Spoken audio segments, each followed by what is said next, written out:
नमस्ते। मैं डॉक्टर कीर्ति त्रिवेदी स्वागत करती हूँ आप सभी का हितायु होम्योपैथी क्लिनिक में, जहाँ हम बात करेंगे बीमारियाँ और उनके होम्योपैथिक उपचार के बारे में। So today we will discuss about thyroid और इससे होने वाले इसके डिसफंक्शनिंग की वजह से होने वाले डिसऑर्डर्स के बारे में। आज हम बात करेंगे हाइपरथायरॉयडिज्म के बारे में। So first of all we need to know about thyroid gland. Thyroid gland एक बटरफ्लाई शेपेड ग्लैंड होती है। इट्स एन एंडोक्राइन ग्लैंड जो हमारे गले में in front of neck situated होती है। It's weighing about 20 to 40 grams और ये हार्मोन सिक्रीट करती है T3, T4 and calcitonin. T3 triiodothyronine, T4 thyroxine and calcitonin. तो जो हाइपोथायराइडिज्म या हाइपरथायराइडिज्म होता है, T3 और T4 ये हार्मोन्स उसके लिए रिस्पॉन्सिबल होते हैं। सो ओके, स्टार्ट करते हैं hyperthyroidism.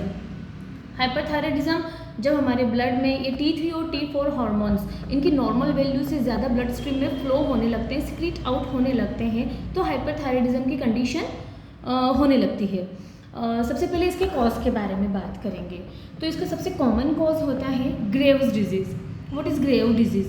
Grave disease it's an autoimmune disease जिसमें जो थायराइड ग्लैंड के ऊपर जो TSH रिसेप्टर्स होते हैं, जो थायराइड स्टिमुलेटिंग इम्यूनोग्लोबिन होता है, वो बढ़ने लगते हैं। TSH क्या होता है? TSH थायराइड स्टिमुलेटिंग हार्मोन होता है जो हमारे पिट्यूटरी ग्लैंड जो हमारे ब्रेन में सिचुएटेड होती है वहाँ से सिक्रीट होता है और ये थायराइड ग्लैंड से जो हार्मोन सिक्रीट होते हैं उनको कंट्रोल करता है, उनके सिक्रीशन को, कि वो नॉर्मल रेंज में आए। पर जब वही रिसेप्टर्स बढ़ने लग जाते हैं तो ओवर एक्टिविटी हो जाती है थायराइड ग्लैंड की। उसकी वजह से T3 और T4 दोनों अपने नॉर्मल वैल्यू से ज़्यादा सिक्रीट होने लगते हैं। सेकेंड जो होता है थायराइडाइटिस हो सकता है। Thyroiditis inflammation of thyroid gland may be because of viral infection, may be because of pregnancy और may be because of drug induced. कोई भी ड्रग अगर हम लेते हैं तो उसकी वजह से भी, उसके साइड इफेक्ट की वजह से भी थायराइड ग्लैंड का सिक्रीशन बढ़ सकता है। स्ट्रेस हो सकता है और उसके अलावा अगर हम बात करें तो ओबेसिटी हो सकता है, जो हमारी सेडेंट्री लाइफ होती है उसकी वजह से हो सकता है, जहाँ पर फिजिकल एक्टिविटीज़ कम रहती है। तो ये सब चीज़ें रहती हैं जो हाइपरथायराइडिज्म को क्रिएट करती है। अब हम इसके सिम्टम्स के बारे में देखेंगे।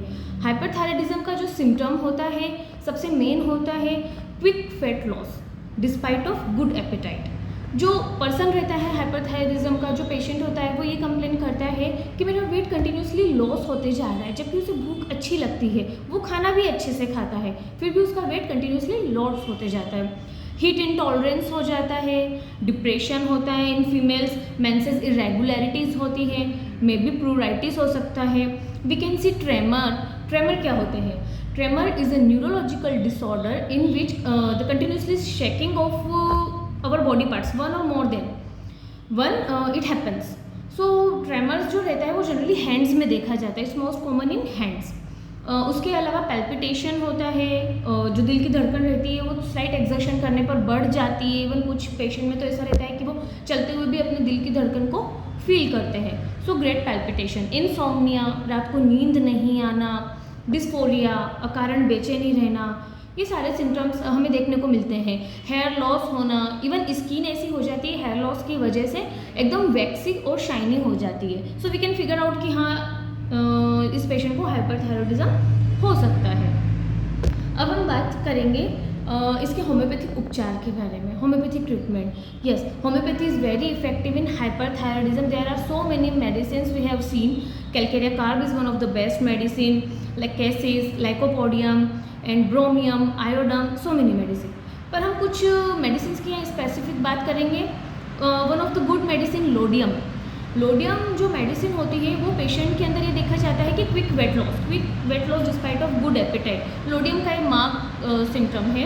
और पेशेंट में बहुत ज़्यादा पैल्पिटेशन होता है, even slight exertion cause palpitation. Lachesis, if we speak about lachesis, तो लैकेसिस पेशेंट जो रहता है उसमें हीट इंटॉलरेंस बहुत ज़्यादा होता है। जो लैकेसिस पेशेंट होता है ही कैन cannot bear tight clothing around his waist और collar, he always want loose clothes. Conium नेक is a good medicine where depression is most common. उसमें ट्रेमर्स भी दिखने को मिलते हैं, पेशेंट बहुत ज़्यादा वीक होता है।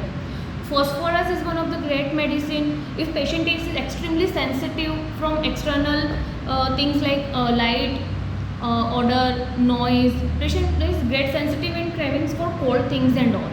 So this is about hyperthyroidism and its homeopathic treatment. Homeopathy जो रहता है वो किसी पर्सन टू पर्सन या किसी डिजीज़ के अकॉर्डिंग नहीं होता है, ये इसका हॉलिस्टिक अप्रोच होता है। It means person to person इसका वेरी करता है मेडिसिन। हम पेशेंट की केस टेकिंग लेते हैं, सिम्टम्स लेते हैं, उसके बाद फिर एक मेडिसिन जो रहती है most common most minimum medicine जो सिलेक्ट आउट होती है वो पेशेंट के ऊपर जो रहती है वो इफ़ेक्टिव होती है। सो अगर आपको हाइपरथायराइडिज्म या हाइपोथायराइडिज्म की प्रॉब्लम है तो आप होम्योपैथिक ट्रीटमेंट उसका लीजिए। अब नेक्स्ट ये था हमारा हाइपरथायराइडिज्म के बारे में।